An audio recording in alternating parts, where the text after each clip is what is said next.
Okie dokie. So I'm doing another studio mate where I'm working and hopefully providing some company while you're working on your work as well. And we're doing our best work together, having company. There are two things though that you're going to hear. The air conditioner running, three things. The air conditioner running, my landlord who's power washing my unit and her house, and NPR. I'm going to put on NPR right now. I think it's Fresh Air is playing, and then after that it should be the Moth, or maybe not. I don't remember, but anyway, I'm going to put on NPR and get to work. Today I'm working on the edges of Mahitable. When I finish my painting and it's fully dry, then I go through and I add different layers of aerosols and paints to the side. Today I'm going to be adding oils. So that's the thingamabob. Wait a minute. Let's see. I haven't figured out the best camera angle on this or the best way to sit or anything, so you have to be patient with me. But that's it. You're going to hear the AC. You're going to hear my landlord power washing my unit and her house. Maybe my cats and dogs going a little bonkers over the water hitting the windows. And then NPR, which I'm going to put on now. Alright, so let's get to work. Soon-ish.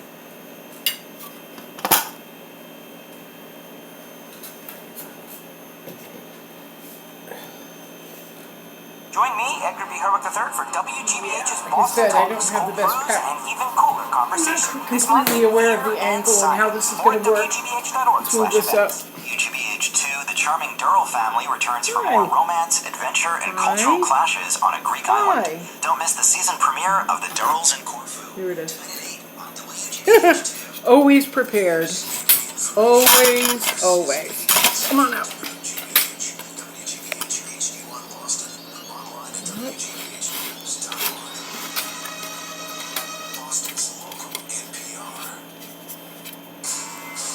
Oh, it's the Moth. This will be good. Okay, there's the camera. Yeah, I don't really have.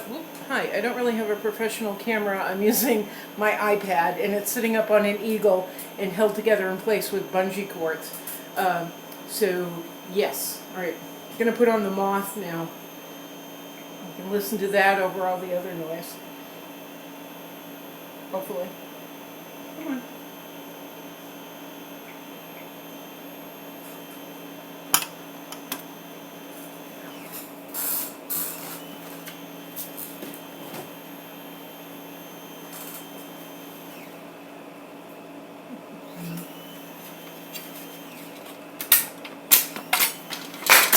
Well, okay, there goes the phone.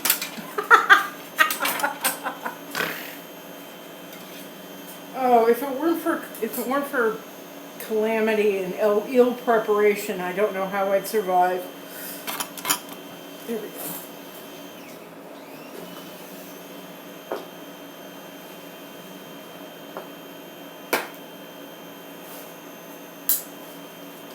Motherfucker, come on.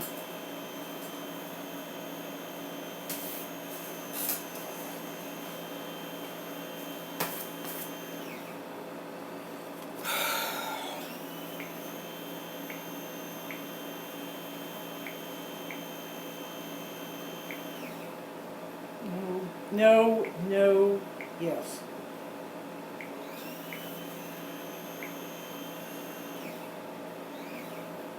All right, still waiting for NPR, but we can Join me, Edgar B. Herwick III, for WGBH's Boston Talks, cold brews, and even cooler conversation. This month, beer and science. More at WGBH.org/events. To have won a mandate in today's parliamentary elections, but as NPR's Soraya Sarhadi Nelson reports from Vienna, they'll have to put together a coalition. Preliminary results show Foreign Minister Sebastian Kurz led his party to the top spot in the Austrian parliamentary election. But his People's Party failed to get a majority, meaning the 31-year-old Kurz will have to partner with another faction in order to govern. That partner is widely expected to be the right-wing Freedom Party, which is linked to former Nazis and which appears to be the second highest vote-getter in the Austrian election. That result drew immediate criticism from outside Austria, including from the World Jewish Congress, which called it sad and distressing the Freedom Party would get more than a quarter of the vote. The group's president urged Austrians to keep the right-wing party out of their government. Soraya Sarhadi Nelson, NPR News, Vienna. U.S.-backed fighters in Syria say they're in the last push to retake Raqqa from ISIS. NPR's Ruth Sherlock reports they're trying to expedite a victory by allowing some of the ISIS fighters to leave. Almost a year after the US-led coalition and its local partners began their offensive against ISIS in Raqqa, the battle is in its final stages. ISIS fighters are trapped in an ever-shrinking enclave of the city that's been devastated by the war. Now, leaders of local tribes and the Syrian Democratic Forces, the US coalition's partner on the ground, has negotiated a deal to let some of the local fighters and their families leave the area. They hope this will make the area easier to win control of. A statement from the US-led coalition said the move was designed to minimize civilian casualties in the final stages of the assault. It said foreign ISIS fighters are excluded from the deal. For those jihadists, it seems the only option is to fight to the death. Ruth Sherlock, NPR News, Beirut. This is NPR. The BBC reports British police are investigating more sexual assault allegations against movie producer Harvey Weinstein. More than 24 women have accused the Hollywood mogul of assault or harassment. Yesterday, the Academy of Motion Picture Arts and Sciences revoked Weinstein's membership. The author of the best-selling novel The Handmaid's Tale received a prestigious literary award today. NPR's Neda Ulaby reports Margaret Atwood collected the prize in Germany at the world's oldest and biggest book fair. Margaret Atwood was awarded an international prize that's known as the Peace Prize of the German book trade. It's gone to some of the world's most respected thinkers and authors, from the American philosopher Susan Sontag to the Swedish author of the Pippi Longstocking books for children. Atwood made a few headlines at a news conference at Germany's Frankfurt Book Fair by drawing parallels between Germany's history and current political trends. She said, quote, "It feels the closest to the 1930s of anything that we have had since that time." These are things that have happened over history, and there is no rule that says that things have to keep getting better. Sometimes they go backwards, they get worse. The head of the German book trade said Atwood was chosen for her political intuition and clairvoyance when it comes to dangerous underlying currents and trends. Neda Ulaby, NPR News. Former world #1 tennis champ Maria Sharapova won China's Tianjin Open today, her first World Tennis Association title in more than 2 years. Sharapova returned to the tour in April after having been banned for 15 months because of doping charges. I'm Barbara Klein, NPR News. Support for NPR comes from the Jack Kent Cook Foundation, providing scholarships throughout the nation to exceptionally high-achieving students with financial need from middle school to college. Application for community college students is open. More at jkcf.org and the Corporation for Public Broadcasting.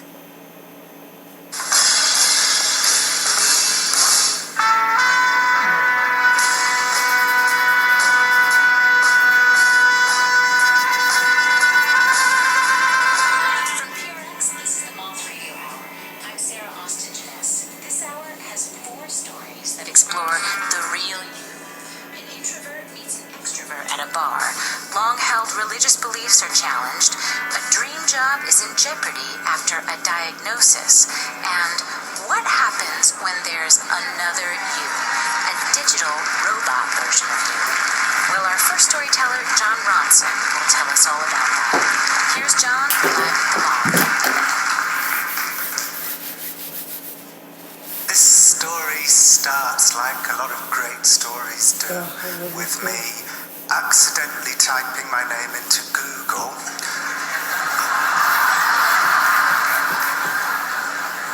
and inadvertently pressing search. And I discovered that there was another John Ronson on Twitter, and his Twitter name was John_Ronson, and his picture was a picture of my face. And as I looked in surprise at his timeline, he tweeted, "Going home, got to get the recipe for a huge plate of mussel and guana in a bap with mayonnaise, #yummy. Who are you? I tweeted him. Watching Seinfeld, would love a delicious plate of lemongrass stew, #foodie, he wrote. I didn't know what to do. The next morning I checked the other John Ronson's Twitter feed before I checked my own. In the night he tweeted, "I'm dreaming something about time and He had 20 followers. Some of them were people that I knew from real life.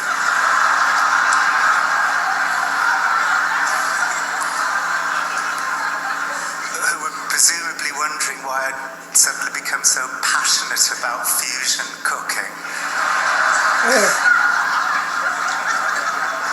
And also candid about dreaming about. So I did some digging and I discovered that it was a spam bot created by an academic from the University of Warwick called Luke Robert Mason. And I thought, oh, well, this is fine. I'll email him and I'll tell him that I don't like the spam bot and he'll take it down. So I emailed him and I said, I'm sorry, can you take down your spam bot, please? And he emailed back, we prefer the term infomorph to spam bot. So I wrote, but it's taken my identity. And he replied, the infomorph isn't taking your identity. It is repurposing social media data into an infomorphic aesthetic. I felt a tightness in my chest. I was at war with a robot version of myself. A month passed. And the other John Ronson was tweeting about 30 times a day about his soirees. The other John Ronson, I should say, was having a much better life than I was having. In the entire period, I was only invited to one thing that would be called a soiree. And as I turned up, the host said to me, would you like some potato chips? And I said, no, thank you. I'm going to have cereal when I get home. So I saw out the corner of my eye, my wife was glaring at me and mouthing something, and I said, what? And she mouthed, be more general. So, your small talk, make it more general.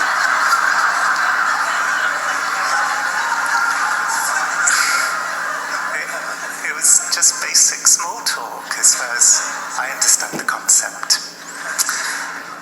Anyway, I emailed Luke Robert Mason and I said, well, if you won't take down your spam bot, maybe we can meet and I can film the encounter and put it onto YouTube and you can explain your reasons for creating the spam bot and I can explain why I don't like the spam bot. And he wrote me back to say, we would very much like to meet you to explain our reasons behind the infomorph. And I said, that's great, I'm very much looking forward to hearing your reasons behind the spam bot. So I rented a room in central London and 3 of them turned up and they were all academics. And I asked them all to sit in a row on a sofa so I could film them all in a single shot. And one of them said, okay, we'll play along, but we know what you're doing is a form of psychological control. And I said, is it? And he said, I do it to my students. I sit them in a row and I sit in a chair separately. And I said, why would you want to psychologically control your students? And he looked briefly worried that I'd caught him saying something eerie. And he said, it's about controlling the learning environment. And I said, well, I'm not trying to psychologically control you. But actually, no, I think back on it, I think I kind of was. Anyway, so he's said, do you want to go through the London phone book and tell everybody in the phone book called John Ronson that they're not allowed to be called John Ronson? And I said, no, because those people aren't called John Ronson because of me, whereas you're calling the spam bot John Ronson because of me. And he said, well, you're proposing yourself as the real John Ronson. And we feel annoyed with you because we feel that what you're really doing is brand management. And I said, it's just me tweeting. And I said, my problem is that, you know, if it was like porn or fraud, it would be okay. But this, it's plausible, and it's an idiot. And it's like a misrepresentation of me. And he said, would you like it to be more like you? And I said, no, I'd like it to not exist. And he said, well, I find that disturbing.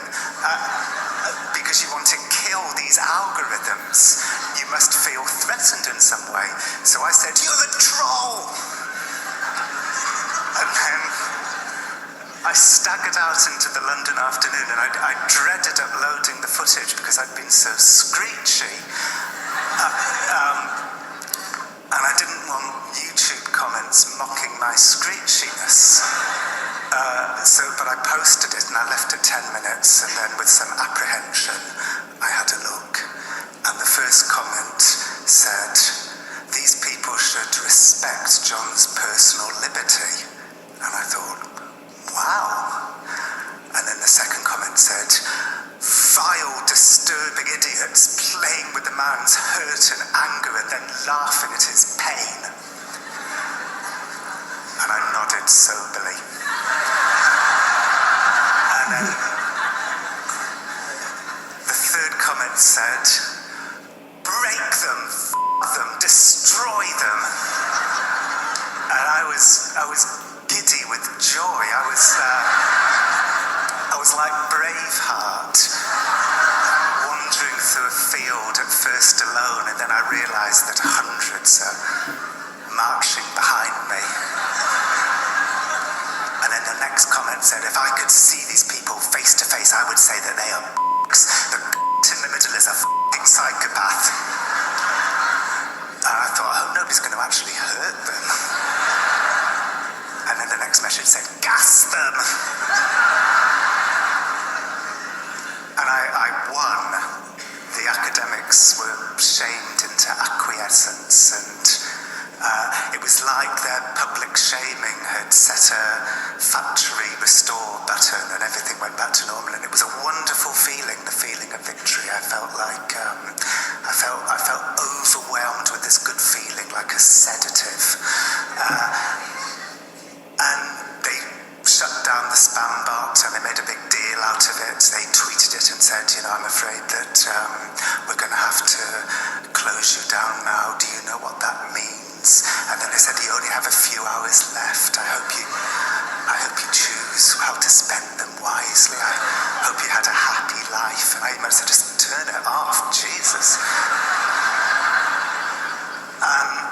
It felt great to be victorious.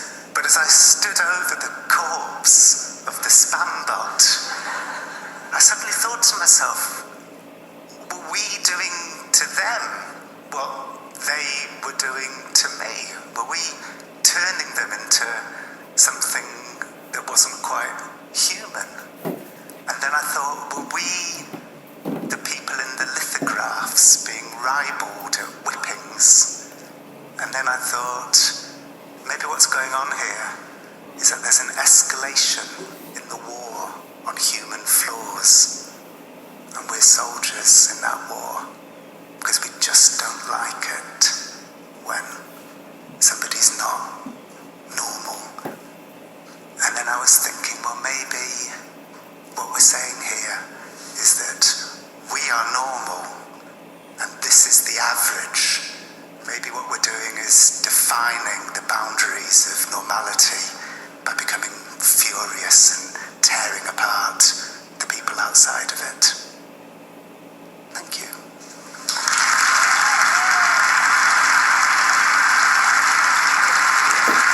That was John Ronson. John is a journalist, screenwriter, and author whose works include The Men Who Stare at Goats and So You've Been Publicly Shamed, where a longer version of this story appears.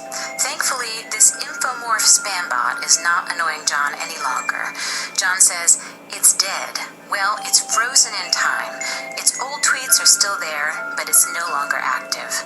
And you can find the real John Ronson online if you type his name into Google, just like he did.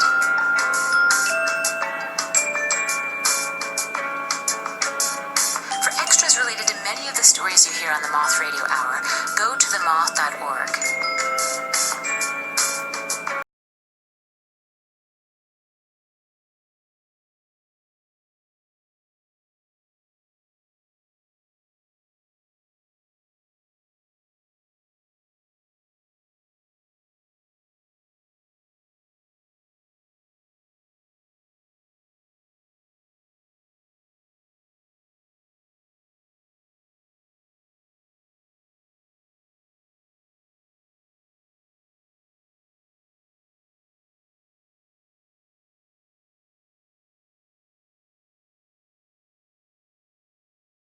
In Woods Hole, Massachusetts, and presented by the Public Radio Exchange, prx.org.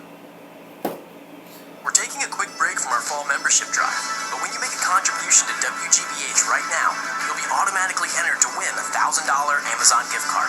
Now, you don't have to make a donation to be entered into the drawing, but we sure hope you do. Because when you become a sustainer at $10 a month, you won't just be entered to win an Amazon gift card, but we'll also send you the BPR Expressions mug.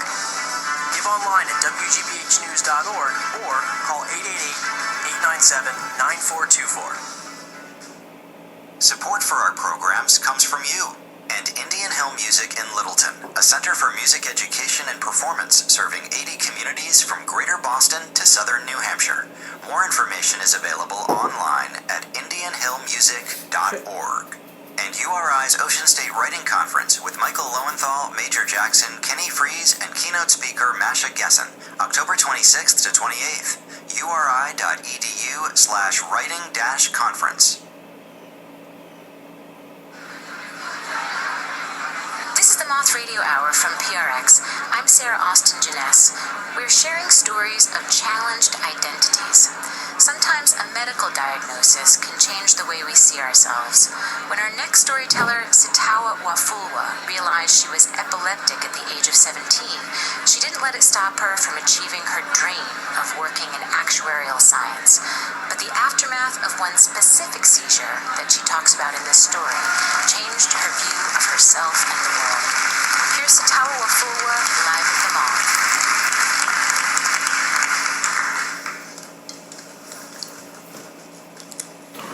I love numbers. I love how straightforward and direct they are. I love how 1 + 1 is always equals to 2, and how 2 + 2, without a doubt, equals to 4. And so when it was time for us to decide what we wanted to do in university, I knew for sure that I wanted to work with numbers. So you can imagine my joy when I heard about something called actuarial science.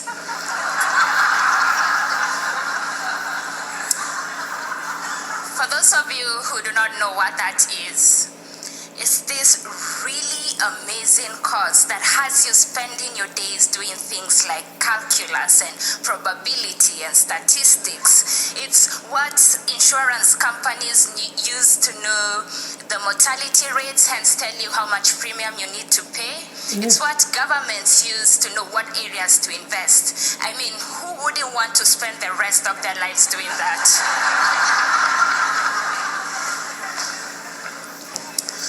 But just before I went to university, I was diagnosed with epilepsy. And the doctor told me that I had to make sure I did 3 things: ate well, slept well, and never missed my medication. So, armed with the doctor's advice, I enrolled to do actuarial science at the University of Nairobi. A few years into it, I was lucky enough to get an internship at an insurance company. I remember my first day there. I had a mismatched suit, but it was a suit nevertheless. And the director's assistant was assigned to show me around. And since we were almost the same age, we quickly clicked and made it a routine to come very early in the morning just to share our dreams and ambitions. A few weeks into the job, the company got a really big business deal, which meant all of us had to chip in. And we spent one Friday afternoon learning how to use this new fancy photocopying machine. On Saturday morning when reported for duty, I got the honorable duty of working with a new photocopying machine. I remember walking into the copier room armed with a ream of papers and a stack of files that I needed to photocopy. I opened the machine just to make sure it had enough papers as we had been instructed the day before. Then I woke up in the hospital. And the doctor told me that I have something called photosensitive epilepsy. This is a type that is triggered by flashing lights, and in my case, with the beam from the photocopying machine. And since I had a known history of epilepsy, the doctor said that there was no need for me to be admitted and that I should go home and get some rest.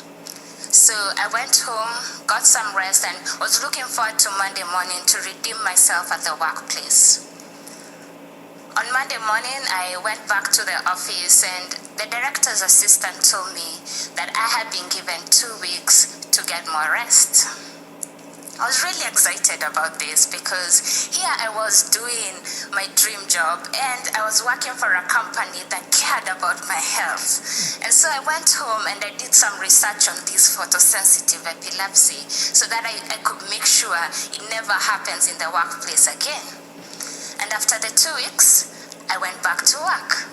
And the director's assistant told me that they'd given me 2 more weeks. This time round, I wasn't as excited as I was before. For some reason, deep within me, this 2 plus 2 was not adding up to 4. And so in the evening, after work hours, I called the director's assistant and I asked her if she had heard anything about my case. And after a few minutes of silence, in what was almost like a whisper, she said to me, "Sitawa, the director said that we cannot work with someone like you." This meant that they couldn't work with someone with a health condition like mine. And after a few more moments of silence, she said that he was thinking of telling the person who'd introduced me to this insurance company to break the news to me. I can't really recall how that phone conversation ended. I don't know if she hung up first or if I hung up first, but I remember bursting out into tears. And I cried because of the pain I felt that the director of this insurance company did not have the courage or the integrity to tell me to my face that I didn't have a job anymore, but he kept giving me 2 and 2 more weeks off. But most of all, I cried because I didn't ask for this. I just started falling down.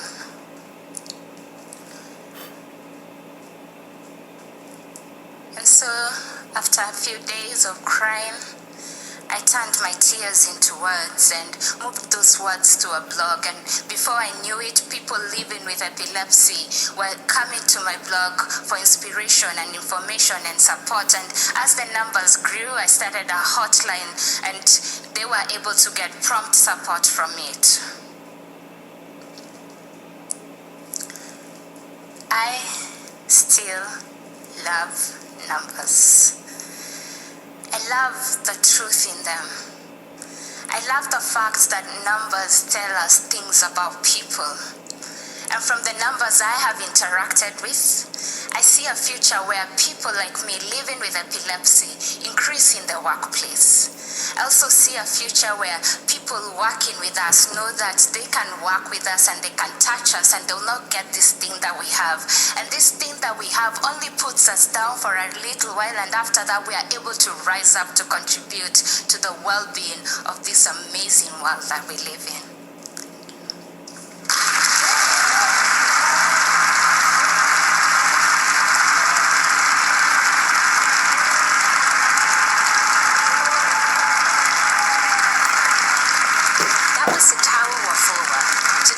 She still loves the mathematical part of actuarial science.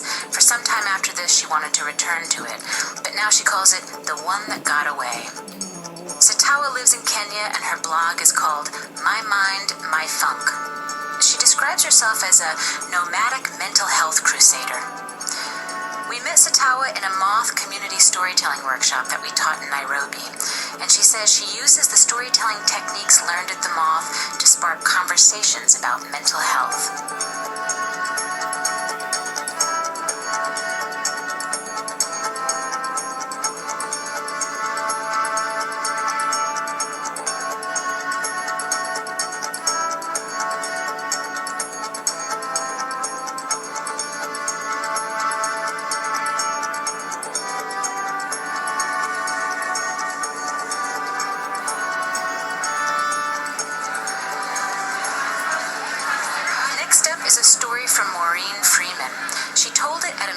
Story Slam, where we partner with Wisconsin Public Radio and Radio Milwaukee. The theme was rules, and the story is about stepping out of your comfort zone. In fact, what you're about to hear is a recording of the first time Maureen had challenged herself to tell a story on stage. Here's Maureen Freeman. Okay, we ready? Okay. Well, present moment being evidence to the contrary, I normally don't do this kind of thing, putting myself out there like this. As a general rule, for me, it's just a reflection of reality. Other rules of mine are guidelines that keep me in a good zone, and still others mark where I should stretch beyond the limits of the norm. And all of them are why I'm here.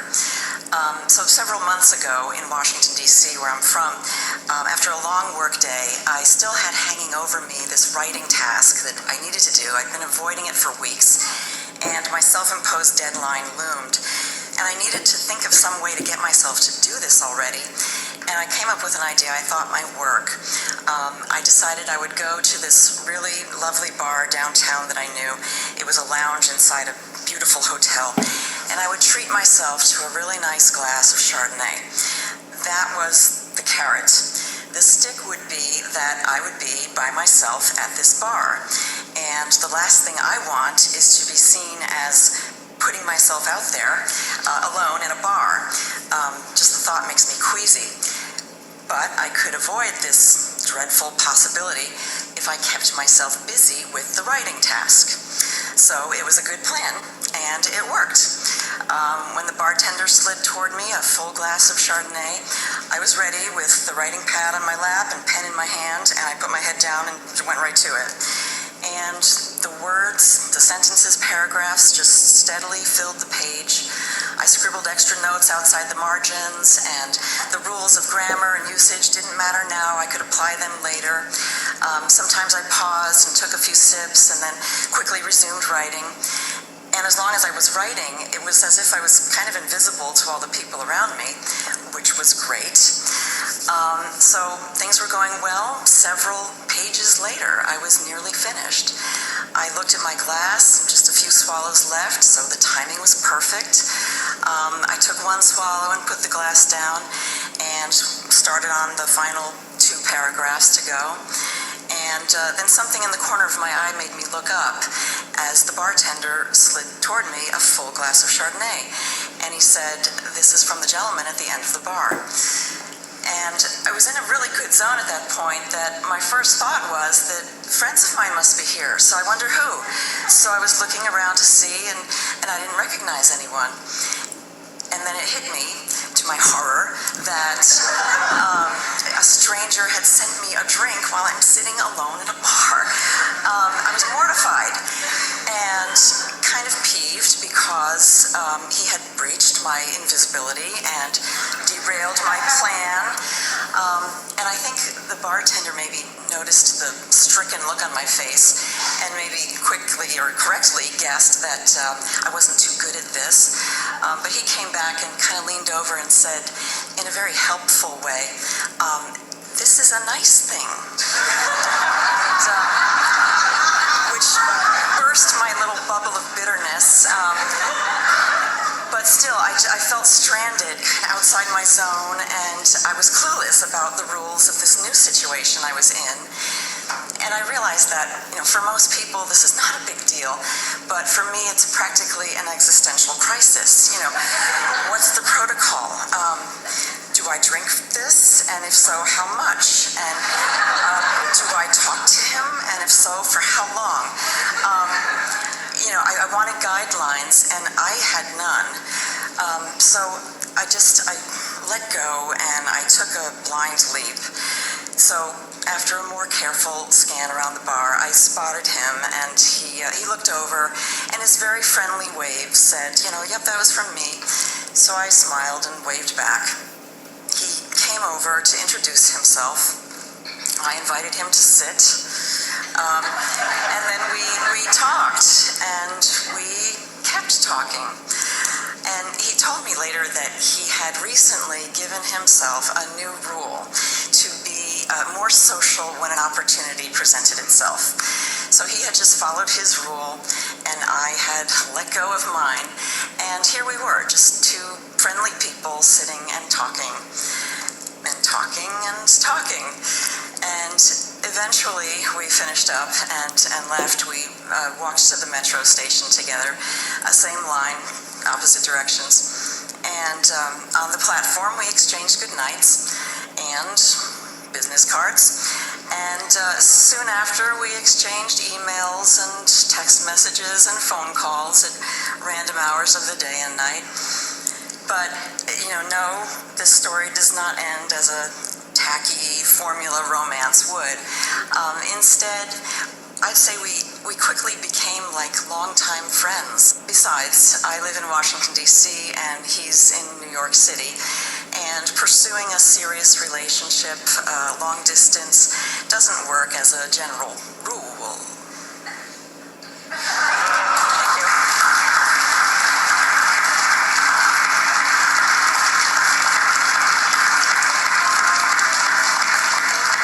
That was Maureen Freeman. Maureen and the gentleman in the story enjoyed a friendship for a few months, but eventually fell out of regular touch.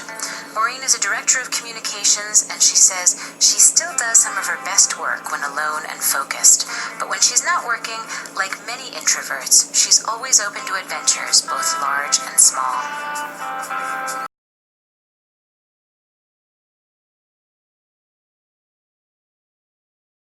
My email saying the story would be on the Moth radio hour. She was sitting on a train going through customs at the Mongolia-Russia border, and she responded, I've been to 15 countries since telling this Moth story, and I met some wonderful people, but absolutely none of them in a bar.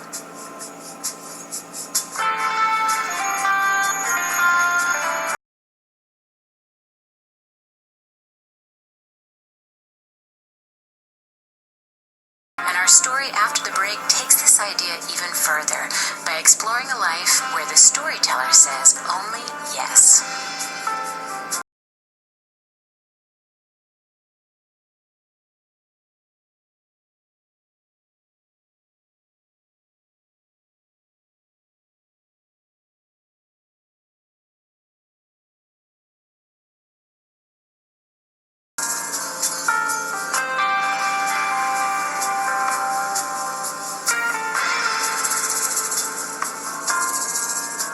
The Moth Radio Hour Hour is produced by Atlantic Public Media in Woods Hole, Massachusetts, and presented by the Public Radio Exchange, prx.org. The sitting Boston mayor has not lost an election since 1949. Will City Councilor Gino Jackson be the candidate? Okay, so we've been listening to the Moth on WGBH Boston, Boston's NPR station, where they're telling stories while I paint the edge, or do this. I think this may be the seventh, eighth layer of the edging on this painting. Now, when I'm pricing, what's that? When I'm pricing a painting, When I'm pricing a painting, I charge by the square inch. A lot of artists have different formulas that they use. I tend to charge by the square inch, and that includes the edging, because what I do is extremely detailed. It is my own formula. Although, people see it enough, they might copy it. But the reason that I do this on the edge is to extend the painting without extending the painting, to frame the painting without framing the painting. And a lot of what I do lately is in 2 panels, so that the panels can be just an inch apart, they can be several feet apart, they can be rooms apart, and they'll stand alone. Each panel will stand on its own, regardless of how it's hung, whether it's in a corner or, like I said, in 2 different rooms or close together.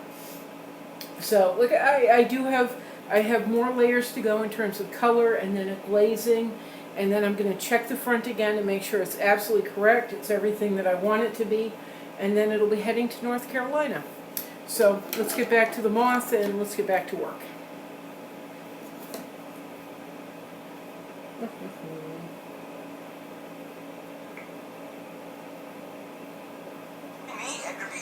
For WGBH's Boston Talks, cold brews, and even cooler conversation. This month, beer and science. More at WGBH.org/events. Because he was out of town for 2 of them.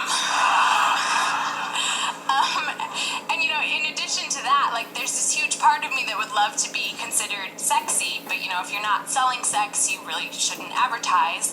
So instead, I present myself as cute, or as someone in the audience pointed out, like I'm on Star Trek. Thank you. So kind. I've gotten good at thinking of myself as being cute, and I remember one time I was walking through the East Village and I passed this vintage boutique, and I walked in and there was all this vintage lingerie, and I happened upon this slip, and it was literally the sexiest thing I'd ever seen. It was hanging on an invisible Lauren Bacall. It was dark navy blue with this blue lace at the top and these thin straps. And I couldn't help myself. I tried it on. And I remember I looked in the mirror at myself, and for the first time in my life I was like, I'm sexy. Who knew that I could be sexy? And woohoo! So I bought it, and it's not like any guy's allowed to see me in it, because even when you're Mormon, once you get married, you have to wear the garment. So it sits in a drawer in the back of my closet, but occasionally, late at night, I'll take it out and try it on, and look in the mirror and be like, I'm still sexy! And put it back in the drawer. I think there's a lot of misperceptions that people have about Mormons, and more than anything, the one that bothers me is this idea that Mormons say no, no sex, no drugs, no alcohol, which I think would make me seem like a very boring person. But whereas I say no to certain things, I try to say yes to everything else, which makes me very pleasant. And I learned the power of saying yes when I was going to college at NYU. They used to have these career fairs that they would set up for the business students. And I was a drama major, so they didn't even set up booths for us. They sort of saw what was coming. Unemployment. But if you were a stern business student, there would be all these companies trying to recruit you. So one day I was passing through this recruitment hall, and a man stopped me and he was like, are you a stern business student? And so I said, yes. He said, are you interested in a job at Morgan Stanley? Yes. And I just kept answering yes to all of his questions, and before I knew it, I had a free triangle highlighter with the 3 different colors, and I was like, this is amazing! And so I just started doing that all the time. I would say yes, and I ended up stumbling into a paper convention, and next thing I knew, I went to a bridal convention, and I kept getting all these free trinkets just by saying yes. And it all led up to the mother of all conventions. I had some friends in town, and we went to the Marriott in Times Square, and we were having breakfast. And my friend happened to glance under the table, and there was a badge, and it said, Bob Barnett, 7-Eleven Convention. And I was like, yes. So we go downstairs in this huge banquet celebrating 75 years of 7-Eleven. So I start mingling with people, and I end up meeting the woman who organized the whole convention. So she starts asking me for my feedback, and I'm like, I go to conventions all the time. And this is the best convention I've ever been to. And she's like, well, are you going on today's activities? And I was like, oh, yes. So she gave me 4 tickets to Madame Tussauds, 4 tickets to Radio City Music Hall, and then she said, will I be seeing you on tonight's cruise? Yes. And then she didn't give me tickets, so I was like, oh, but you sent all the stuff and I never got anything. And she was like, what? She ran off and then came back with 4 tickets worth $150 each on a dinner cruise around Manhattan. So that night, me and my friends got dressed up, and we go into this cruise, and literally there's like 500 7-Eleven employees and us. So I started making friends, and I didn't lie. When people asked me what I did for 7-Eleven, I was like, oh, come on, man, leave work at work, We're here to have fun. And then they serve us this 4-course dinner, and at the end of it, we're eating our dessert, and my friend leans in, and he's like, Elna, I dare you to make a toast. And I don't drink, so I've never made a toast like that, but I've seen movies, so I was like, yes. So I take my glass, and tink, tink, tink, and everybody shut up. I would like to make a toast to 7-Eleven for redefining convenience. And they were like, yeah! And what I love about saying yes is it's where you start at the beginning of the day and where you end up can be 2 totally different places just based on all the things that you say yes to. And yet then there's this whole other side of my life where I do say no, and sex being the biggest obstacle of them. And, I think it's one thing to say no to sex when you've been in a 2-week relationship, but it's an entirely different experience when you feel like you're in love. And I met my yes counterpart 4 years ago. I was working at a TV show, he was in the audience, and we started talking, and it was immediately, I was like, it's you. And he was like, it's you. And we were like, yes. And our first date was amazing. We were walking down the streets of New York, and we happened upon a movie set, and he was like, we should sneak in and pretend like we're extras. And I was like, yes. And so we were in the back of all these scenes, and we ended up in the makeup trailer, and the woman was like, did the director send you here? And we were like, yes. And she said, what did he send you here for? And at the same time, we both said, black eyes. And she gave us these huge black eyes. And then we just spent the rest of the day running around New York City with giant black eyes. And it was incredible. And literally every date, one after the other, was even more exciting. And really there was only one problem. He didn't know that I was Mormon. Probably because I didn't tell him. And I totally rationalized it. I was like, in addition to being Mormon, I am many other things. But really, I wanted to be able to date him, and I wanted it to be more than 2 or 4 weeks, and so I didn't tell him. And, then 2 months went by, and then you start to feel guilty, because you start to feel like the person doesn't really know you, because they only know half of you. And so, I told him, as casually as you can say that, I was like, oh, by the way, I'm Mormon. And he's like, what? Elna, I'm an atheist. Can you be with an atheist? Yes. And can you be with a Mormon? And he looked at me and he was like, yes.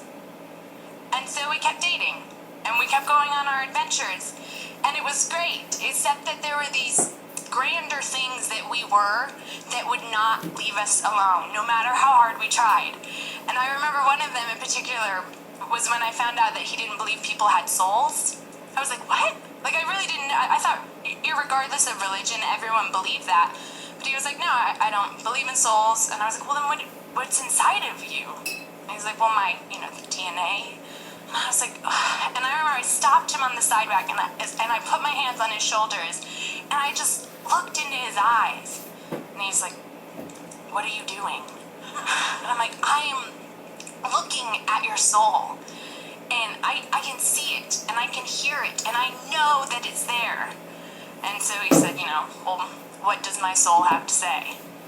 And so I listened, and I was like, it says, fuck you. Fuck you. I've been living inside you for 29 years, and you've been ignoring me the entire time. And I was like, it's not like Mormons are supposed to swear, but then like when making a religious point, that was like the only word that came into my head. And so we kept dating, even though like at this point I realized my soulmate doesn't actually believe in souls, but like I was willing to be okay with that. But then, the whole sex thing comes up, and he's like, are we going to have sex? And I was like, no. And so then he started to pull away, and he started to retreat. And it's so interesting because like every girl knows when a guy is starting to phase her out. It's like even if coincidentally he didn't answer his phone that day, it's like because you feel it. And so I knew that he was phasing me out, and I started thinking, well, why? Well, it's probably because I'm Mormon, and it's probably because I won't have sex. So then I really started to think about those things, not as the way things are or as necessity, but as like truth. Like, what if this person is the love of my life, and I end up marrying some Mormon guy because I'm supposed to, that I like okay, and I regret the decision for the rest of my life? Or, what if he's right, and God doesn't exist, and then I end up making this sacrifice for an entirely imaginary reason? And then also, like sex, when you feel like you could love someone, it just feels like the natural progression of things, not that it's this awful thing. And so then I was like, well, maybe I could have sex.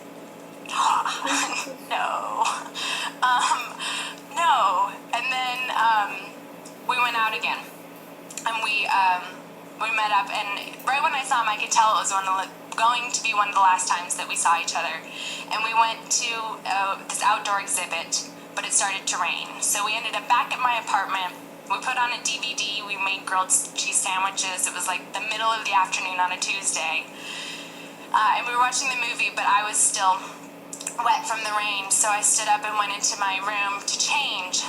And I took off my t-shirt, and I was just going to put another shirt on when I opened my drawer and I saw that blue slip.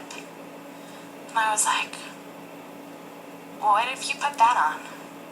I was like, no, you can't put that on. It's like the middle of the afternoon on a Tuesday. That would be so weird. But then also it's like, but you own that, and you've never worn it. And also, like, what is this thing, this sex thing? And like, you can say yes to that. And what I like about saying yes is that when you say yes, everything can change, and sometimes you want things to change. And so I took that slip out, and I put it on, and I walked out into the living room, and he was like, what are you doing? And I was like, shh. And I walked up to him, and we started kissing, and then we laid down on the couch, and we were kissing, and the moment started to build more than it had before. And as this was happening, I leaned into his ear, and I heard myself say, you need to pray and find out if God exists. And he was like, what? And I was like, what? And I said, nothing, I didn't say anything. And so then we, started to kiss again, and the moment started to build again. And then it happened again. I leaned into his ear, and I said, how can you know that God doesn't exist unless you've at least asked?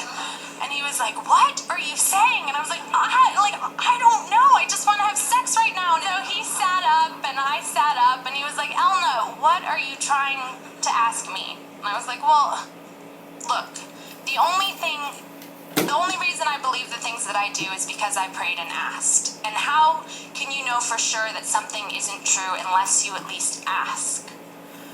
And so he said, do you want me to pray? Yes. And so he said, okay, I can do that. And I was like, really? And he, left.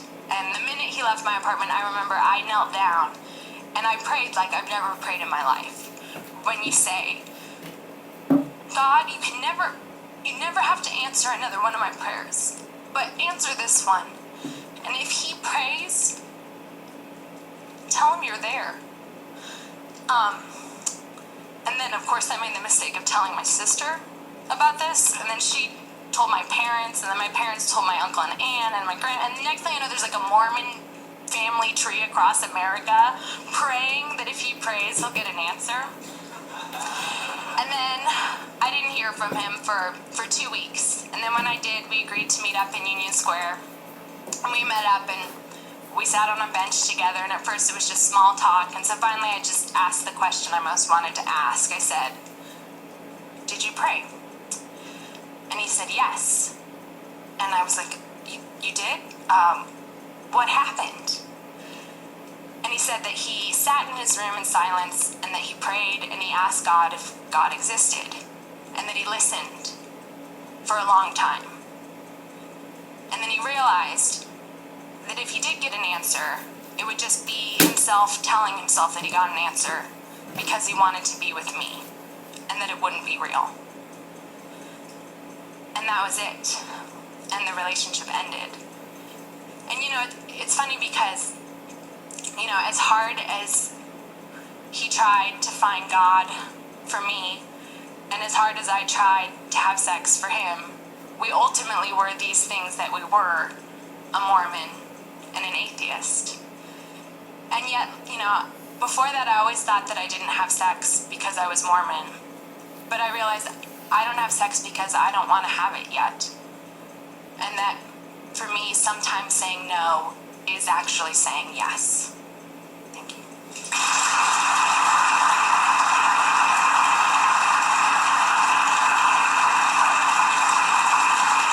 That was Elna Baker.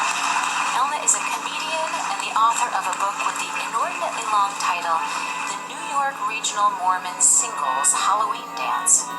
She told the story at the Moth over 10 years ago, and in that time she has continued to say yes, including the time she said yes to her boyfriend Mark when he asked her to marry him.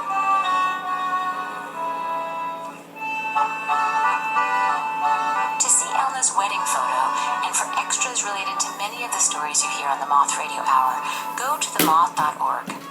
Now, while you've been listening to these stories, you may have remembered some of your personal stories, and we want to hear them. Moth stories are true, you are the main character, and they involve some sort of a challenge. You can pitch us your story by recording it right on our site, or call 877-799-MOTH. That's 877-799-6684. The best pitches are developed for Moth shows all around the world. Here's a pitch we liked, and it's actually also on the theme of this hour, identity. A few years ago, I went through a period of really severe depression, during which time I was admitted to the psych ward of a hospital in Boston, where I lived. One of the most memorable moments of that really painful experience happened when I woke up my first morning in the hospital. I was laying there, trying to wrap my head around where I was and how I had ended up there, when a nurse opened the curtain and said, "Good morning, Susan. Are you feeling suicidal today?" Okay, first of all, my name is Sarah. Second of all, who says that? I just thought that if you're going to talk to somebody who the day before was making really concrete plans about how to kill themselves, that A, you would try to get their name right, and B, maybe try to be more delicate about their situation. Honestly, it was so absurd that I thought it was really funny. And that that instant when I got this tiny glimpse of my sense of humor buried under all of that pain and despair gave me a tiny flicker of hope that I would survive this and that somehow maybe I was going to be okay. Remember, you can pitch us your story at themoth.org or call 877-799-MOTH. That's 877-799-6684. That's it for this episode of the Moth Radio Hour. We hope you'll join us next time. And that's the story from the Moth.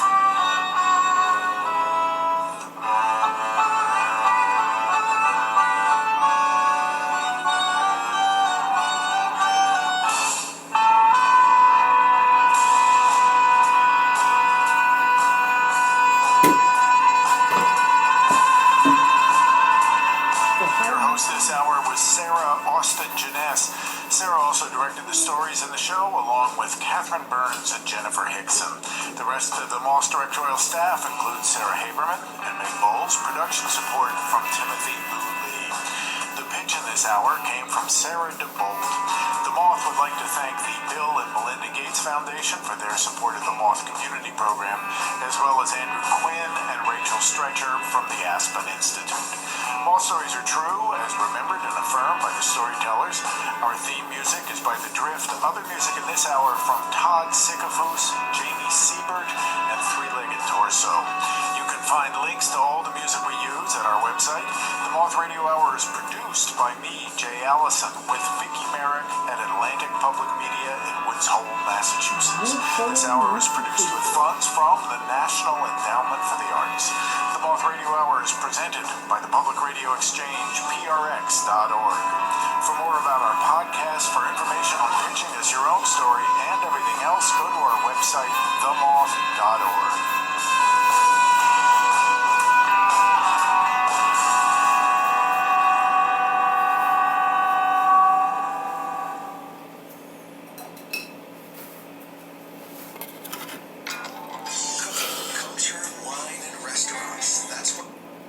All right, so as you can see, I'm working on my second canvas, doing the edges on the second canvas in this 2-canvas panel piece. So I'm just repeating the pattern that I did before, where I add greens and reds and different things. And the last layer that's going to go on this in a couple days when it's dry is a mixture of Gamblin Artist Colors, transparent earth red, and my favorite Neil McGilp, which is right there. I love that stuff. So that's going to go on last, and then it'll be dried. I'll check the front and make sure the front is exactly the way I want it to be. Then I'll put hooks on the back and off it goes. So I'll put wires on the back rather than off it goes. But I'm going to take a break. I need a cup of coffee, and they're about, NPR is, or WGBH in Boston is about to play a cooking show that I have zero interest in. So I'm going to shut that off, make some coffee, take a little break. All right? I'll see you soon. Bye. Ciao.